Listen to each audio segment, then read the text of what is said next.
آقا علیہ الصلوۃ والسلام کے پاس صحابہ کرام بیٹھے ہوئے ہیں مدینہ منورہ میں. نبی صلی اللہ علیہ وسلم ابھی باحیات ہیں. صحابہ کرام کی ایک گنی چنی تعداد جس کے بارے میں آتا ہے کہ جتنے صحابہ نبی صلی اللہ علیہ وسلم کی زندگی کے اندر باحیات تھے وہ 1,40,000 یا کم و بیش 1,25,000 صحابہ کرام. دو روایتیں ملتی ہیں, 1,40,000 صحابہ نبی کی زندگی میں باحیات تھے یا پھر 1,25,000 یا 24,000. یہ دو روایتیں ملتی ہیں کہ اتنے ہی صحابہ کرام آپ صلی اللہ علیہ وسلم کے سامنے بیٹھے ہوئے ہیں. اور آپ صلی اللہ علیہ وسلم نے جو ہے ایسے معلوم ہوتا ہے کہ اللہ رب العزت والجلال نے آقا علیہ الصلوۃ والسلام کو ساری دنیا سے واقف کرا دیا, اور وہ حالات جو قیامت تک آنے والے ہیں ان حالات کو بھی صحابہ کرام کے سامنے جب بتلا دیا. اور اس تاریخ کو, ان حدیثوں کو جب ہم پڑھتے ہیں تو گویا یہ محسوس ہمارے دلوں کے اندر ہوتا ہے کہ گویا اللہ نے نبی صلی اللہ علیہ وسلم کے سامنے اس دور کو بھی ان کی آنکھوں کے سامنے کھول دیا تھا, دکھلا دیا تھا کہ نبی صلی اللہ علیہ وسلم وہ چند صحابہ کے سامنے 1,24,000 1,40,000 صحابہ کرام کے سامنے فرماتے ہیں کہ ایک وقت مسلمانوں کا ایسا آئے گا, ایک وقت مسلمانوں کے لیے ایسے وبال کا آئے گا, ان کی تعداد ان سے 1000 گنا زیادہ ہوگی, لیکن وہ ظالموں کے لقمے بنیں گے. وہ لوگ جو دشمن اسلام ہیں, وہ لوگ جو اسلام سے محبت نہیں بلکہ بغض و عداوت رکھتے ہیں, ان کا لقمہ بنیں گے. صحابہ کرام بھی بڑے پریشان ہو گئے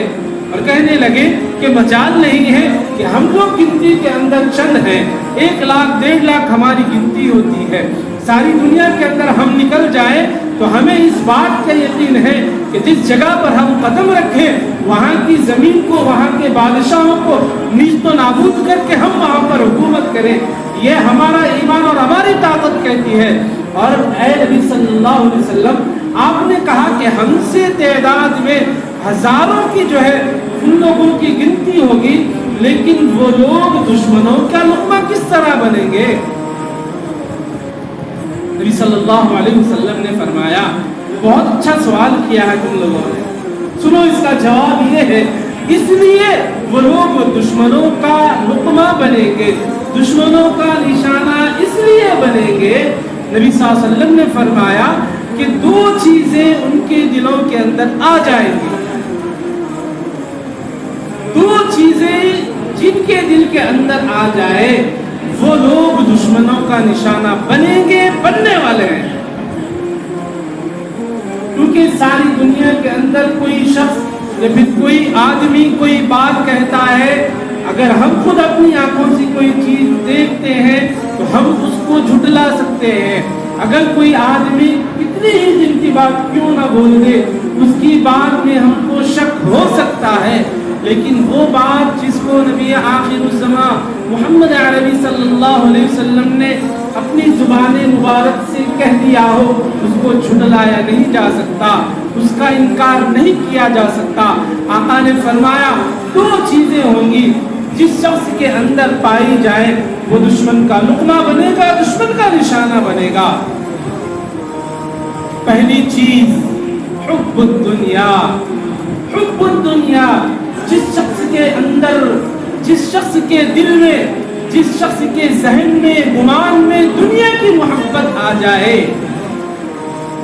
سمجھو آدھا ایمان اس کا جا چکا ہے اور آدھا وہ دشمن کا نشانہ بن چکا ہے. جس کے دل کے اندر دنیا کی محبت آ گئی وہ دشمن کا نشانہ بننے والا ہے, دشمن کا لقمہ بننے والا ہے. اور پھر نبی صلی اللہ علیہ وسلم نے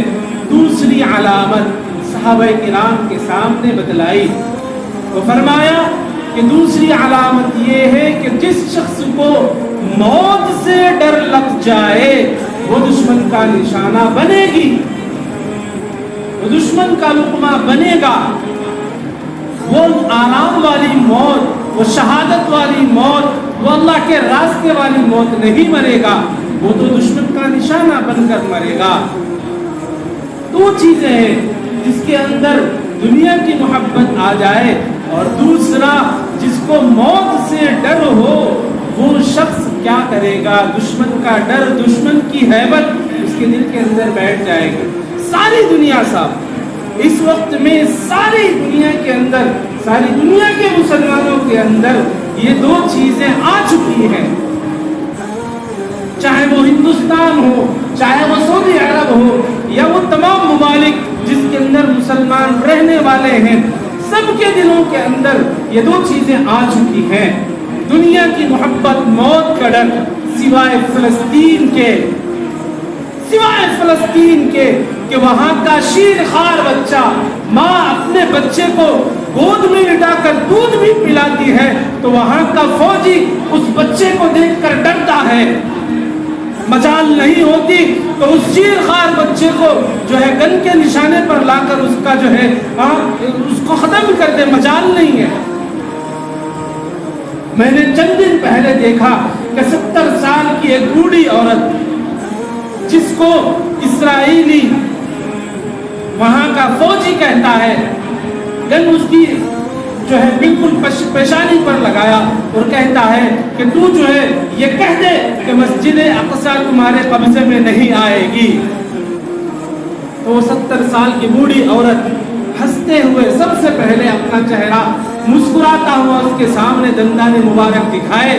اور زوردار تماچا اس کو مارا اور اس کے منہ پر تھوکا اور کہا کہ تو کس خوشی کے اندر اپنی زندگی گزار رہا ہے؟ میں 70 سال کی بوڑھی جس کا شوہر مسجد اقصی کے لیے اپنی جان دے چکا ہے، جس کے 2 بچے مسجد اقصی اور یہاں کی سرزمین کے لیے اپنی جان دے چکے ہیں، اور میرے 3 پوترے اس مسجد اور یہاں کی سرزمین کے لیے جان دے چکے ہیں، مجھے ان کے جانے کا غم نہیں ہے، بلکہ مجھے خوشی اس بات کی ہے کہ آج میں مر رہی ہوں تو میری جان بھی مسجد اقصی، فلسطین کی آزادی اور یہاں کی آج جو ہے آزادی کے لیے میں بھی اپنی جان دینے کے لیے تیرے نشانے پر آ چکی ہوں۔